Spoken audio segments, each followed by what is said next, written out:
Na audiência com o presidente da República, eu levei um relatório que foi discutido pela sociedade, especialmente na minha cidade, em Campina Grande, coordenado pela curadoria do Ministério Público e a participação de engenheiros da Universidade Federal e do próprio Exército, em que revela esse relatório a situação dramática que vive o nosso Estado, especialmente algumas regiões mais atingidas pela seca.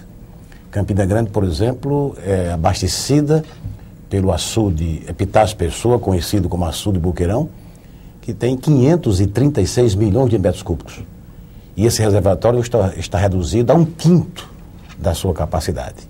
75% dos açudes do Estado estão rigorosamente secos. E eu venho defendendo, desde quando assumi o mandato de senador, a adoção de uma política para a melhor utilização dos recursos hídricos do Nordeste. Nós temos água. O que falta é uma política mais racional, mais prática, mais objetiva para a utilização desses recursos. E uma das saídas, acho que a mais racional, a mais prática, a mais econômica, a mais social, é a transposição das águas do São Francisco, cujo custo está estimado em 700 milhões de reais, e se o governo federal iniciar essa obra com a participação dos governos estaduais em parceria, ela será viável e vai eliminar, ou pelo menos reduzir brutalmente, os efeitos das longas estiagens. Nós estamos convivendo com esse problema de forma secular. É um desafio do tempo e dos governos, porque já prometeram vender coroas, o projeto é de mais de 100 anos, existem projetos, existem definições, falta agora a iniciativa para iniciar a obra, de modo a que não estejamos assistindo esse êxodo dos nordestinos deixarem suas terras, seus campos, suas casas, seus lares, suas famílias, suas plantações, para tentar a vida em outras regiões. A despeito, como Érica anunciou, há notícia de chuva. Mas essas notícias, embora sejam alentadoras, sejam auspiciosas, essas notícias não bastam para nos tranquilizar, porque de repente volta a estiagem e o governo vai voltar a investir nas emergências, nas frentes de trabalho e repetir o que vem sendo secularmente feito. O presidente da República se mostrou profundamente sensível, entreguei a ele esse relatório e entreguei, inclusive, cópia de alguns dos pronunciamentos que fiz, inclusive o último, em que eu dei o título de 36, 37, 38, 39. O que se trata exatamente esses números mágicos, cabalísticos, 36, 37, 38, 39? Desse discurso, que é o quinto que eu faço ultimamente a respeito da estiagem, da longa estiagem do Nordeste, eu digo que o nordestino tem suas crendices, tem suas superstições e tem suas sabedorias. Ele tem medo de assombração, de mal-assombro, acredita em botija, não crê que o homem foi à lua, que ele se foi não volta, se voltar porque não foi, e ele busca no convívio com a natureza, nos seus mistérios, nos seus fenômenos, enriquecer a sua experiência, as suas crendices, as suas superstições e formar a sua sabedoria. No Nordeste, as plantas têm as suas significações. Para o nordestino, o leite do pinhão mata veneno de cobra, a casca do angico estanca a hemorragia e o ramo do arruda tira mal olhado. Em relação às aves, eu disse que a cauã anuncia a seca, a asa branca é quem anuncia a chuva e o carão é quem comemora o inverno. Mas agora, eu disse que, embora a asa branca seja quem anuncia a chuva, eu não faço questão que, em vez da asa branca, seja um tucano que anuncia a água. Aí estaria a solução do problema. E quanto ao 36, as crendices, eu trouxe do poeta Mourão Filho um artigo que ele fala sobre o seu né das águas claras, que ele fala que quando há repetição de 3 números, 3 algarismos no calendário, é sinal de calamidade. A primeira seca teria ocorrido em 1666. A outra grande seca em 1777. Outra calamidade teria ocorrido em 1888. E segundo o seu né das águas claras, nesse depoimento que eu me referi, a grande seca seria a dos 3,9. Se o sol viraria dragão, secaria tudo, o leito dos rios, o leite das cabras e o útero das mulheres. E eu disse que eu não acreditava na previsão, estimava e torcia para que nós pudéssemos tirar fora a prova dos 9, passar pelos 9 fora e chegar no ano 2000 sem essa calamidade. Embora temos que enfrentar outro ano com 3 repetições de número, com 3 repetidos, né? Lá, 2000 com 3 zeros. E espero que isso não aconteça, porque o governo se anteciparia e daria a solução. E a solução está fácil, é a transposição das águas do São Francisco. E concluir repetindo que não faz questão, o nordestino não faz questão de que, em vez de ser a asa branca que anuncia a chuva, seja o tucano que anuncia a água. E em que pé está essa transposição, senador? O Nordeste estaria preparado para uma seca em 99? Porque a seca do ano passado já foi uma das mais graves desde 88. O que foi feito ou o que não foi feito até agora? Preparado talvez esteja pela resistência, pela capacidade de resistir do nordestino. Ele tem demonstrado isso pela sua força, pela sua coragem, pela sua resignação ao sofrimento, mas acima de tudo pela sua crença, pela sua esperança.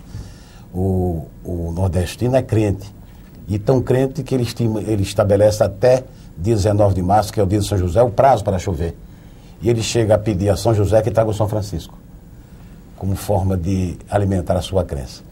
Mas acho que a grande solução, um projeto tramita, já houve um projeto inicialmente feito pelo então ministro Aloysio Alves, depois foi modificado, quando o ministro Fernando Catão assumiu a Secretaria de Políticas Regionais, modificou alguma parte do projeto, o projeto já está pronto, já houve uma parte licitada, falta iniciar, com a determinação do Presidente da República para iniciar as obras e, se for o caso, uma integração entre o governo federal e os governos estaduais, principalmente o Ceará, Pernambuco, Paraíba e Rio Grande do Norte, que são os 4 estados que serão melhor contemplados com a transposição do Rio São Francisco, através das elevatórias que seriam construídas em Mochotó e no Monteiro para atingir a região do Cariri, na barragem de Aurora do Ceará para atingir Cajazeiras, região do Sertão, e a seguir as águas se misturarem com o rio Piancó e o Curemas e serem levadas parte para o Rio Grande do Norte e parte para a Paraíba. E esse projeto já está sendo executado? Não, o projeto arquitetônico, a parte de estudos preliminares, a parte técnica, sim.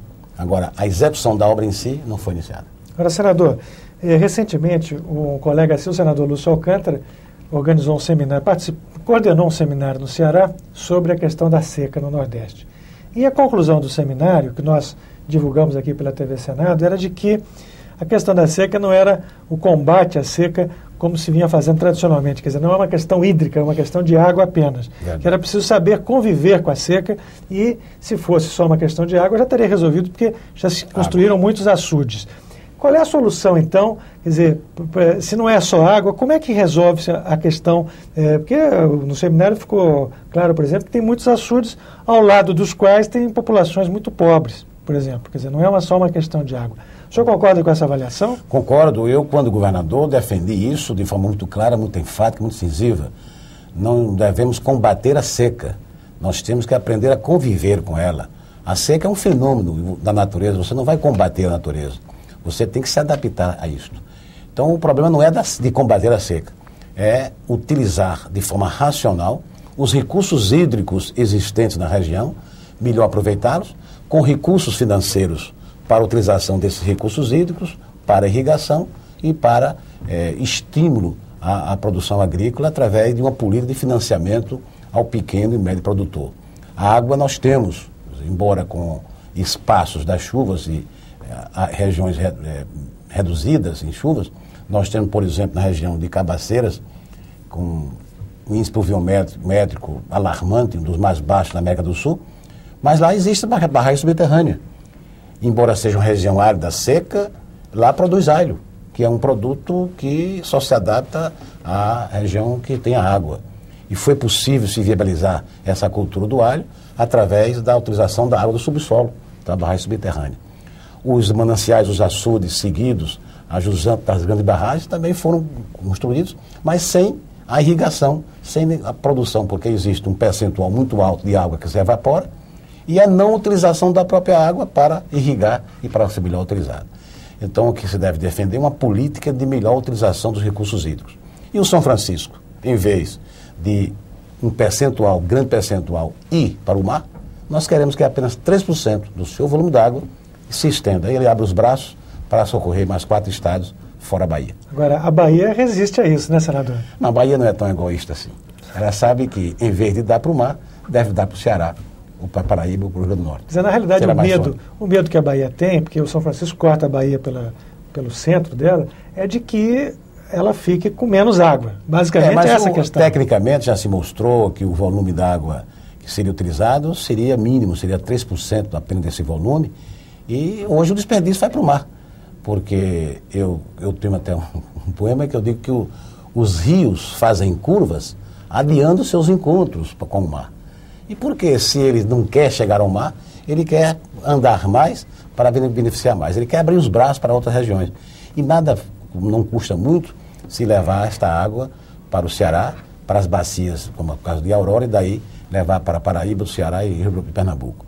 E o recurso já desse é bem inferior ao que o governo gastou agora nas frentes de emergência, nas frentes produtivas do trabalho.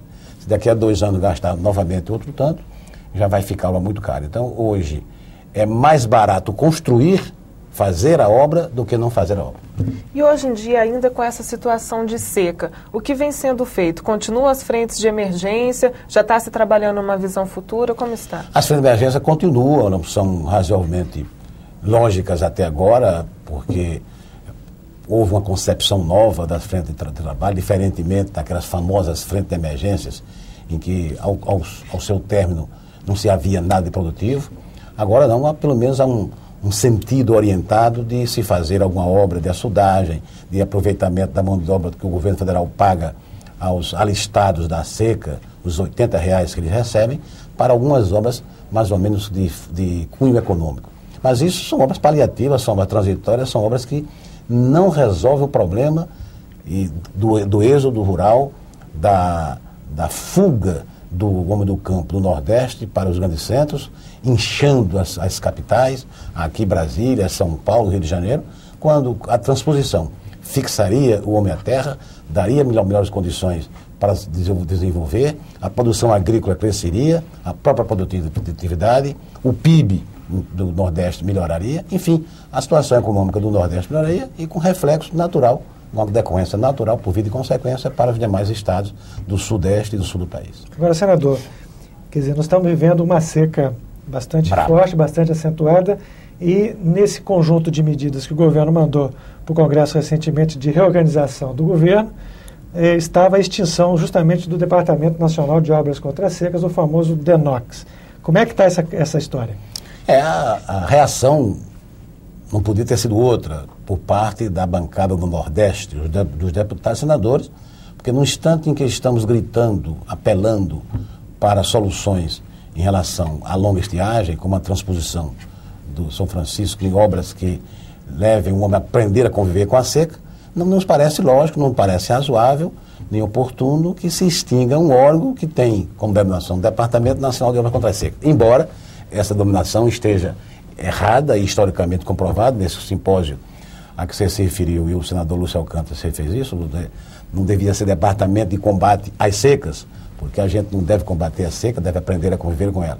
Mas extinguir esse órgão agora seria, primeiro, inoportuno, a inoportunidade está evidente no instante em que estamos gritando, apelando, pedindo, suplicando pela transposição do São Francisco, e se a intenção do governo, e essa parece que é reduzir custos na reestruturação dos seus órgãos administrativos, não é a extinção de um órgão como o DENOX que vai resolver o problema do déficit nacional. Ele pode até sofrer redução de custo, e acho que deve ser enxugado, mas a sua extinção agora me parece inoportuna e injustificável. E pela sua visita com o presidente Fernando Henrique Cardoso, o senhor acredita que esse apelo dos senadores nordestinos pode evitar a extinção do DENOX? Sim, eu saí profundamente animado, o presidente mostrou profunda sensibilidade para o problema da estiagem, já conhecia parte do relatório que havia sido oferecido, solicitou o outro relatório integral que eu lhe passei às mãos da Curadoria do Ministério Público da Paraíba, para melhor identificação, e eu saí com a crença renovada, o ânimo reforçado de que o presidente da República se mostra sensível ao problema e vai tentar buscar uma solução. Eu tenho certeza que ele vai se imortalizar, porque há 100 anos que prometem a transposição das águas do São Francisco. E aquele que fizer, evidentemente, que vai ficar imortalizado. Inclusive, existe um projeto tramitando aqui no Senado que trata da criação de lençóis freáticos como solução para a seca. E o DENOX que estaria ali organizando tudo isso. O senhor acha que seria uma solução essa dos lençóis freáticos com o DENOX coordenando? É uma solução. A solução teria que ser vista globalmente, porque o Denox, eu defendo a sua manutenção, embora ele não tenha sido, temos que reconhecer, tão eficiente quanto desejávamos na atuação desse setor. Seja na perfuração de poços, nós temos algum solo variado em algumas regiões, mas a perfuração de poços e o conhecimento do lençol freático e a administração pelo Denox seria, acho que, uma providência realmente salutar nesse instante de crise maior por falta d'água. O senhor falou do lado aí negativo das críticas ao Denox, a questão da eficiência, dos recursos empregados. Isso também não seria um motivo para acabar com o Denox e se pensar numa outra forma de efetivar a SUDENE? Acho que foi uma das razões levadas ao Presidente da República para essa decisão da extinção foi talvez a sua não eficiência total. Na verdade, eu tenho que reconhecer que o Denox, dos últimos anos para cá, talvez por falta de apoio de recursos, ele tenha se mostrado, de certa forma, ineficiente, porque limitou a sua ação à perfuração de alguns poços em determinadas regiões, sem uma planificação global para a melhor utilização dos recursos hídricos da região como um todo. Mas isso só não basta para justificar a sua extinção, principalmente nessa oportunidade, de extinguir um órgão que tem como nome, denominação, Departamento Nacional de Obras Contábeis Secas. No instante em que o Nordeste está em seca, não parece lógico, não parece razoável, não parece justo, pelo menos. Senador, o senador Roberto Freire, durante esse debate sobre a extinção ou não do Denox no plenário do Senado, ele que é um senador nordestino, ele disse que se o Denox fizesse sentido, quer dizer, ele já teria se extinguido porque a seca já teria acabado. Se ele é um Departamento Nacional de Obra contra a Seca que existe há tanto tempo, então ele não faria mais sentido porque a seca já teria acabado. Ou seja, um senador nordestino criticando o próprio Denox pela sua ineficiência. Quer dizer, se faz necessário uma reformulação. E eu concordo, eu disse aqui agora antes mesmo disso, eu manifestei esse ponto de vista. Mas não é pela ineficiência que vamos defender a sua extinção. O senhor acredita que, então, em 99, se tiver seca, o Brasil está preparado para socorrer o Nordeste? Bom, o Nordeste é que se prepara todo ano para sofrer mais. Esperamos que em 99 ele sofra menos.